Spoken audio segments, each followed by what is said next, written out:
আকাশবাণী কলকাতা স্থানীয় সংবাদ পড়ছি প্রিয়া বিশ্বকর্মা। প্রথমে বিশেষ বিশেষ খবর। প্রধানমন্ত্রী নরেন্দ্র মোদী বলেছেন, দেশজুড়ে অঙ্গদান বিষয়ে সচেতনতা ক্রমশ বৃদ্ধি পাচ্ছে। আকাশবাণীতে আজ মন কি বাতের 131তম পর্বে তিনি ডিজিটাল অ্যারেস্ট এবং আর্থিক জালিয়াতি নিয়ে ফের সকলকে সতর্ক করে দেন। প্রধানমন্ত্রী বলেছেন, স্বদেশি পণ্য ক্রয় করলেই শক্তিশালী হবে আত্মনির্ভর ভারতের অভিযান। এসআইআর এর কাজে বিচার বিভাগীয় আধিকারিক নিয়োগের বিষয়ে কলকাতা হাইকোর্টের প্রধান বিচারপতি আজ জেলা বিচারকদের সঙ্গে ভার্চুয়াল বৈঠক করেন। এদিকে কলকাতা ও জেলা স্তরে জুডিশিয়াল অফিসারদের প্রশিক্ষণ ও প্রস্তুতি বৈঠক আজ শুরু হয়েছে। আসন্ন বিধানসভা নির্বাচনে কেন্দ্রীয় বাহিনী মোতায়েন সহ বিভিন্ন বিষয়ে আলোচনার জন্য আগামীকাল উচ্চ পর্যায়ের বৈঠকে বসছে মুখ্য নির্বাচনী আধিকারিকের দপ্তর। লস্কর-ই-তৈবা এবং বাংলাদেশের জঙ্গি সংগঠনের সঙ্গে জড়িত থাকার অভিযোগে এ রাজ্য থেকে দুজনকে গ্রেপ্তার করেছে দিল্লি পুলিশ। দক্ষিণবঙ্গের কয়েকটি জেলায় আগামীকাল থেকে বিক্ষিপ্তভাবে বৃষ্টির পূর্বাভাস। আসছে বিস্তারিত খবরে।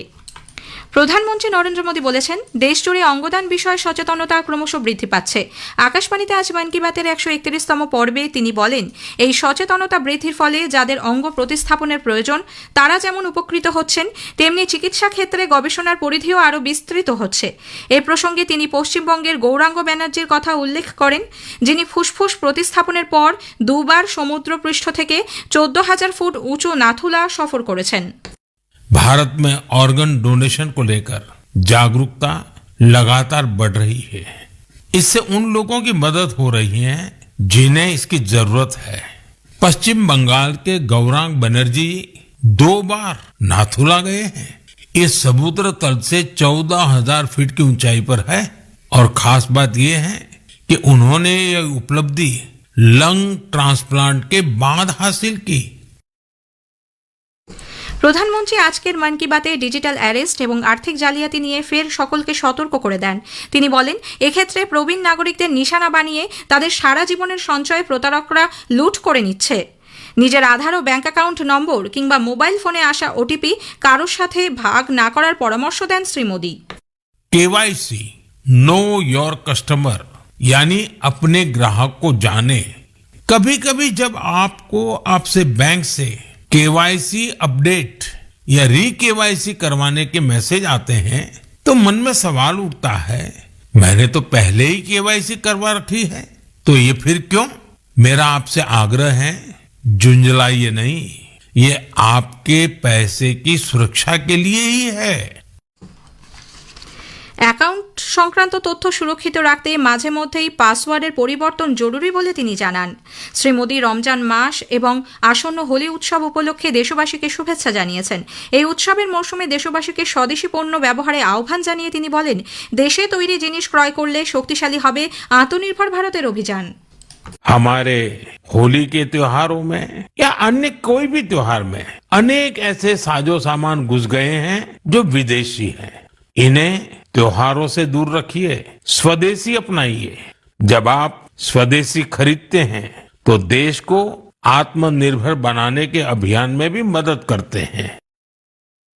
প্রধানমন্ত্রী বলেছেন, দেশের কৃষকরা শুধুমাত্র অন্নদাতা নন, তারা দেশের মাটির পূজারী। মাটিকে সোনায় রূপান্তরিত করে কৃষকরা বর্তমান সময়ে ঐতিহ্যের পাশাপাশি প্রযুক্তির ব্যবহারেও দক্ষ হয়ে উঠছেন।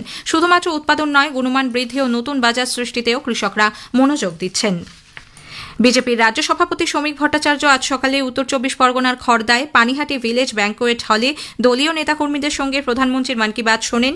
পূর্ব মেদিনীপুরের নন্দীগ্রামের বিরুলিয়ায় দলের মহিলা মোর্চার সদস্যদের সঙ্গে প্রধানমন্ত্রী নরেন্দ্র মোদী 131তম মন কি বাত অনুষ্ঠান শোনেন।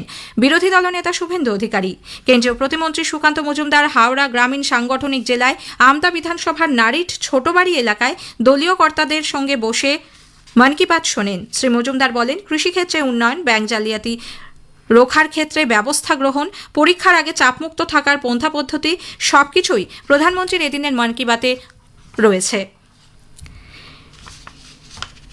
শীর্ষ আদালতের নির্দেশে এসআইআর এর কাজে বিচার বিভাগীয় আধিকারিক নিয়োগের বিষয়ে কলকাতা হাইকোর্টের প্রধান বিচারপতি আজ ফের এক দফা জেলা বিচারকদের সঙ্গে ভার্চুয়াল বৈঠক করেন। কলকাতা হাইকোর্ট থেকে আয়োজিত ভার্চুয়াল এই বৈঠকে জেলা বিচারকরা এসআইআর সংক্রান্ত নথি আদান প্রদান নিয়ে প্রধান বিচারপতিকে অবহিত করেন। উপস্থিত ছিলেন নির্বাচন কমিশনের প্রতিনিধিরাও। আগামীকাল ফের ভার্চুয়াল বৈঠকে বসবেন প্রধান বিচারপতি। এদিকে এসআইআর নিয়ে আলোচনায় আজ দুপুরে মুর্শিদাবাদের বহরমপুর সার্কিট হাউসে জেলার বিচারকরা প্রশাসনিক আধিকারিক আধিকারিকদের সঙ্গে জরুরি বৈঠক করেন। সুপ্রিম কোর্টের নির্দেশ মতো এসআইআর এর কাজে সহযোগিতার জন্য বিচার বিভাগীয় আধিকারিকদের প্রস্তুত করতে নির্বাচন কমিশন উদ্যোগী হয়েছে। এর অঙ্গ হিসেবে কলকাতা ও বিভিন্ন জেলায় আজ থেকেই শুরু হয়েছে প্রশিক্ষণ ও প্রস্তুতি বৈঠক।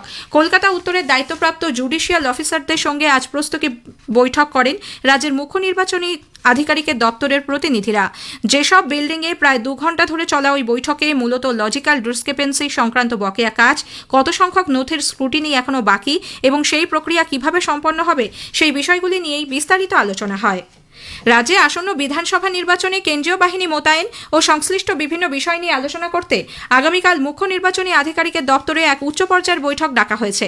বৈঠকে উপস্থিত থাকবেন বিশেষ পর্যবেক্ষক এন.কে. মিশ্র, রাজ্যের মুখ্য নির্বাচনী আধিকারিক মনোজ কুমার আগরওয়াল সহ দপ্তরের উচ্চপদস্থ আধিকারিকরা, রাজ্য পুলিশের ডিজি, কলকাতার পুলিশ কমিশনার, রাজ্য পুলিশের নোডাল অফিসার, কেন্দ্রীয় বাহিনীর নোডাল অফিসারও বৈঠকে যোগ দেবেন বলে খবর। রাজ্যে আসন্ন বিধানসভা নির্বাচনের প্রস্তুতি ও আইন শৃঙ্খলা পরিস্থিতি পর্যালোচনা করতে রাজ্যের মুখ্য নির্বাচনী আধিকারিক মনোজ কুমার আগরওয়াল আগামীকাল বৈঠকে বসছেন। মুখ্য নির্বাচনী আধিকারিকের দপ্তরে বিকেল 5টায় আয়োজিত ওই বৈঠকে কেন্দ্রীয় বাহিনীর দায়িত্বপ্রাপ্ত শীর্ষ আধিকারিকরা হাজির থাকবেন। এবারের স্পটলাইটে শুনবেন প্রধানমন্ত্রীর মন কি বাত নিয়ে বিশেষ অনুষ্ঠান। আমরা কথা বলেছি বিভিন্ন মানুষের সঙ্গে তাদের মতামত জানতে। আকাশবাণী কলকাতার সংবাদ বিভাগ প্রযোজিত অনুষ্ঠানটি শোনা যাবে আজ রাত 8:30 সঞ্চয়িতা প্রচার তরঙ্গে। আকাশবাণী সংবাদ সোশ্যাল মিডিয়া প্ল্যাটফর্মেও এটি পাওয়া যাবে। স্থানীয় সংবাদ শুনছেন আকাশবাণী কলকাতা কেন্দ্র থেকে। লস্কর-ই তৈবা ও বাংলাদেশের জঙ্গি দলের সঙ্গে যুক্ত থাকার অভিযোগে পশ্চিমবঙ্গ ও তামিলনাড়ু থেকে মোট 8 জনকে গ্রেপ্তার করেছে দিল্লি পুলিশ। সামাজিক মাধ্যমে পোস্টের সূত্র ধরেই তাদের পাকড়াও করা হয়। এরা পাকিস্তানের জঙ্গি গোষ্ঠীর হয়ে প্রচার চালাতো বলে অভিযোগ। এ রাজ্য থেকে ধৃত 2 জনের মধ্যে একজন বাংলাদেশি। ধৃতদের ট্রানজিট রিমান্ডে দিল্লি নিয়ে যাওয়া হবে। উত্তর 24 পরগনার মিনাখার বাবুরহাট বাজারে দলীয় পতাকা লাগানোকে কেন্দ্র করে তৃণমূল কংগ্রেস ও আইএসএফ কর্মীদের মধ্যে সংঘর্ষে দুপক্ষের 7 জন আহত হয়েছেন। তাদের মিনাখা গ্রামীণ হাসপাতালে ভর্তি করা হয়েছে। এদিকে দক্ষিণ 24 পরগনার ভাঙড়ের পোলের হাটে ক্যানিং পূর্বের তৃণমূল কংগ্রেস বিধায়ক শওকত মোল্লার গাড়ি লক্ষ্য করে বোমাবাজির অভিযোগ উঠেছে আইএসএফ আশ্রিত দুষ্কৃতীদের বিরুদ্ধে। কেন্দ্রীয় প্রতিমন্ত্রী বিজেপি নেতা সুকান্ত মজুমদার বলেছেন, ভাঙড়ের যা পরিস্থিতি তাতে অবিলম্বে সেখানে কেন্দ্রীয় বাহিনী মোতায়েন করা প্রয়োজন। ভাঙর যেখানে বোমা গুলি এটাই চলছে, আর কিছু চলছে না। যা পরিস্থিতি ওখানে তো এখনই মনে হয় ওখানকার এসপির হাত থেকে ক্ষমতা নিয়ে ওখানে সেন্ট্রাল বাহিনীর হাতে ক্ষমতা দিয়ে দেওয়া হচ্ছে। নারী সুরক্ষার জন্য বাংলায় বিজেপি সরকার গড়ে তোলা প্রয়োজন বলে দলের নেত্রী কেন্দ্রীয় মন্ত্রী অন্নপূর্ণা দেবী দাবি করেছেন। কলকাতায় আজ বিজেপির মহিলা সম্মেলনে তিনি অভিযোগ করেন, যে বাংলা একসময় সারা দেশকে পথ দেখাতো সেই বাংলায় আজ নারী সুরক্ষার বিষয়টি আলোচনায় উঠে আসছে। সম্মেলনে উপস্থিত ছিলেন বিজেপির রাজ্য সভাপতি শ্রমিক ভট্টাচার্য, বিরোধী দলনেতা শুভেন্দু অধিকারী, মহিলা মোর্চার রাজ্য সভানেত্রী ফাল্গুনী পাত্র, দিল্লির মুখ্যমন্ত্রী রেখা গুপ্তা প্রমুখ। বন্দে মাতরম যাত্রার অঙ্গ হিসেবে আজ কলকাতার একটি অনাথ আশ্রমের আবাসিকদের সঙ্গে সাক্ষাৎ করে তাদের হাতে উপহার সামগ্রী তুলে দেন রাজ্যপাল doctor CV Ananda Bose. The refuge নামে ওই অনাথ আশ্রমের 125 বছরের পূর্তি উদযাপন চলছে। বায়ু প্রবাহের গতিপথ পরিবর্তনের ফলে বাতাসে জলীয় বাষ্পের পরিমাণ বৃদ্ধি পাচ্ছে এবং দক্ষিণের আর্দ্র ও উত্তর পশ্চিমের শুষ্ক হাওয়ার সংঘর্ষে রাজ্যে মেঘলা আবহাওয়া এবং বৃষ্টির পরিবেশ তৈরি হয়েছে। আগামীকাল থেকেই দক্ষিণবঙ্গের কয়েকটি জেলায় বিক্ষিপ্তভাবে হালকা থেকে মাঝারি বৃষ্টির পূর্বাভাস। শেষ করার আগে স্থানীয় সংবাদের বিশেষ কিছু অংশ আরও একবার। প্রধানমন্ত্রী নরেন্দ্র মোদী বলেছেন, দেশ জুড়ে অঙ্গদান বিষয়ে সচেতনতা ক্রমশ বৃদ্ধি পাচ্ছে। আকাশবাণীতে আজ মন কি বাতের 131তম পর্বে তিনি ডিজিটাল অ্যারেস্ট এবং আর্থিক জালিয়াতি নিয়ে ফের সকলকে সতর্ক করে দেন। স্থানীয় সংবাদ শেষ হলো।